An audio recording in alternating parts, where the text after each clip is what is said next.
And for more on this and the G20 summit expectations, with us on the broadcast this minute is Ambassador Ashok Sajanhar, who is a former Indian diplomat with us from New Delhi. Thanks very much for being here on the broadcast. Let me begin by asking you for your comments on the expectations from the summit, and what do you see as the sticking points as far as the G20 discussions are concerned? Yes, thank you very much, Molly, for having me on your show. So I think as far as the what the ambition would be to get a declaration, a New Delhi declaration, an ambitious declaration, an action-oriented declaration, inclusive declaration. You know, these are the words that were used by the Prime Minister when he took over the mantle of G20 in Bali in last November.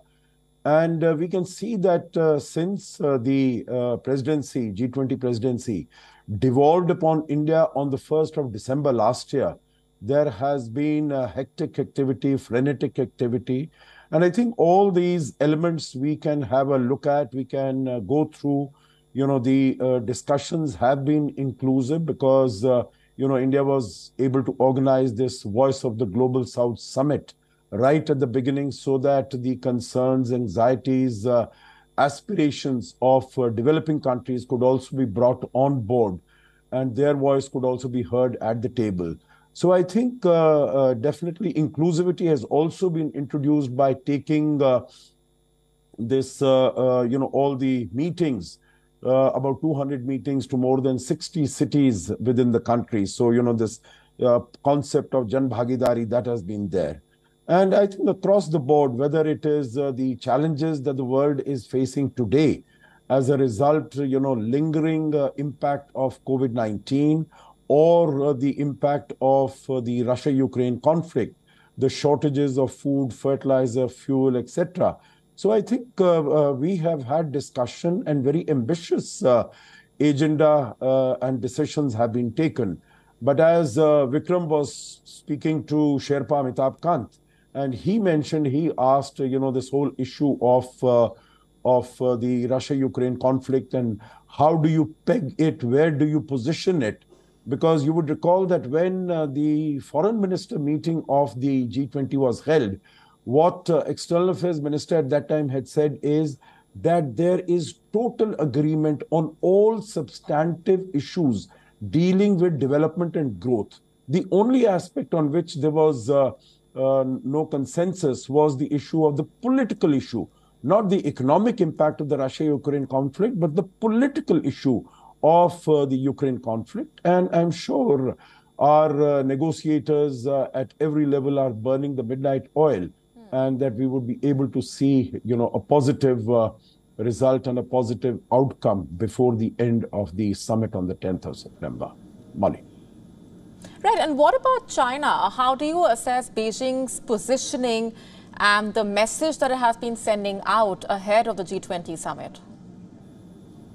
You know, I think China has been saying that it would support India's presidency and would do everything to make it successful.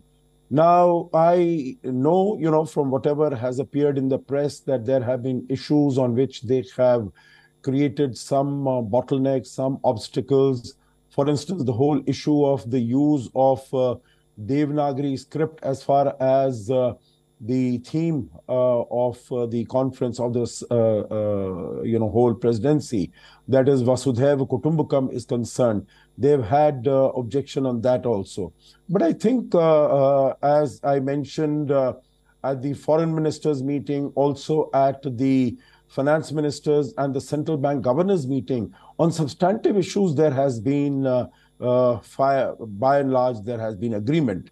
Now, the fact that Mr. Xi Jinping might not be coming, we do not have a final confirmation one way or the other on that particular issue. But the fact that he might not be coming, I think it has both pros and cons. But I think it will be, in any case, even if Mr. Xi Jinping doesn't come, the Prime Minister is going to be there who's going to be representing China. So I'm sure China will be fully on board on all the major decisions taken, whether it is on climate finance, climate action, on debt relief, as far as the action by multilateral development banks is concerned, on supply chain disruptions. So I'm sure the Chinese ministers and senior officials have been participating actively in all the deliberations.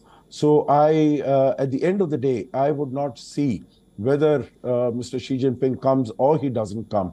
I don't see any issues as far as Chinese position on the substantive matters is concerned. Molly. All right, we're leaving it there for the moment. Thanks very much for being here on the broadcast and sharing those perspectives. Thank you. Thank you, Molly. WION now available in your country. Download the app now. Get all the updates on the move.